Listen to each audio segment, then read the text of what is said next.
Dewasa ini, kita seringkali mendengar bahwasannya negara Amerika dan Eropa cenderung lebih maju peradabannya baik di bidang ilmu pengetahuan, sains, maupun teknologi.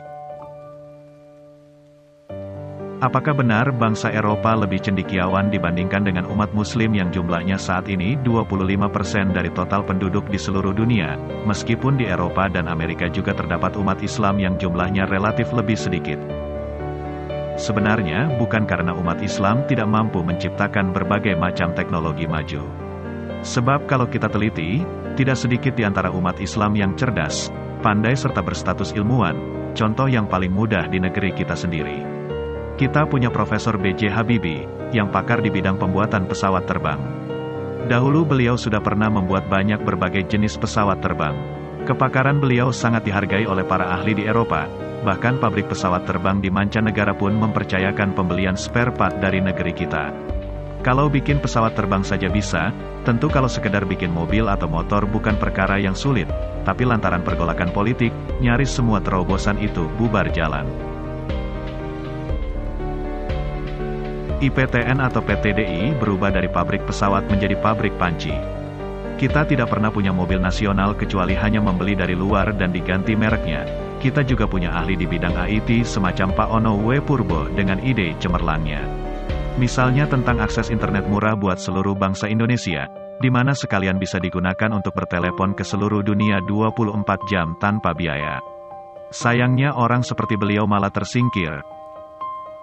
Putra bangsa kita juga bisa buat akses internet hanya dengan memanfaatkan kabel listrik. Bayangkan, dengan cara begitu, nyaris seluruh penduduk bisa tercover dengan internet. Belum lagi penemuan lain seperti pemanfaatan minyak jelantah sebagai pengganti bahan bakar minyak, solar, yang sudah terbukti sangat ekonomis. Bukankah para hacker di negeri ini sangat terkenal dengan berbagai prestasinya menjebol berbagai macam security system? Selain itu, dalam kasus Carding pun bangsa kita sangat terkenal di mancanegara. Ini membuktikan bahwa kita sama sekali tidak tertinggal di bidang IT, meski contoh ini bukan contoh yang baik.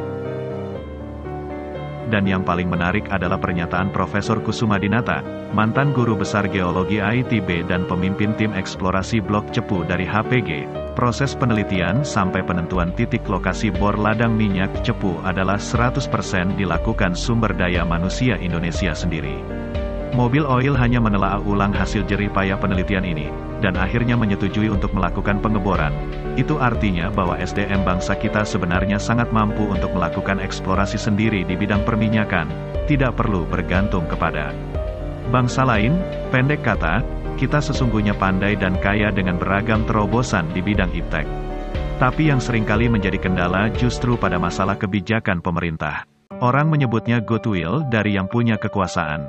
Dan biasanya, semua itu sangat dipengaruhi oleh para pemilik modal dan pemain bisnis. Bahkan bukan tidak mungkin juga faktor kepentingan negara lain, meski lewat tangan-tangan tersembunyi. Bukankah bangsa Indonesia tadinya punya berbagai macam perusahaan berbasis teknologi? Tapi sekarang sudah bukan milik kita lagi, lantaran adanya kebijakan privatisasi yang sangat merugikan. Maka demikianlah kejadiannya. Bangsa-bangsa Muslim bukannya tidak punya para ahli di bidang teknologi, tapi yang sangat menjadi masalah justru kebijakan para penguasa di negeri-negeri Muslim itu sendiri. Entah karena pola pikirnya atau karena tekanan pihak luar, bagaimana dengan SDM Muslim dari negara Arab, nasibnya tidak jauh berbeda. Kita ambil contoh sederhana, Mesir. Negeri itu punya doktor dan saintis yang luar biasa kualitas dan kuantitasnya. Tapi tak satu pun yang dipakai oleh pemerintahan mereka sendiri. Akhirnya, mereka pun bekerja di berbagai negara lain. Maka yang rugi sebenarnya pemerintah mereka sendiri, tentunya termasuk rakyatnya juga. Maka kesimpulannya mungkin sederhana saja. Rupanya meski umat Islam punya begitu banyak SDM berkualitas serta potensi alam yang luar biasa, tapi selama masih dipimpin oleh antek-antek kapitalis yang fikrahnya berantakan, sampai kapanpun bangsa-bangsa Islam tidak akan pernah bangkit. Selama pemegang kebijakan hanyalah orang-orang yang tidak punya nasionalisme, apalagi giro keislaman yang benar, maka selama itu pun bangsa kita masih akan terus terpuruk.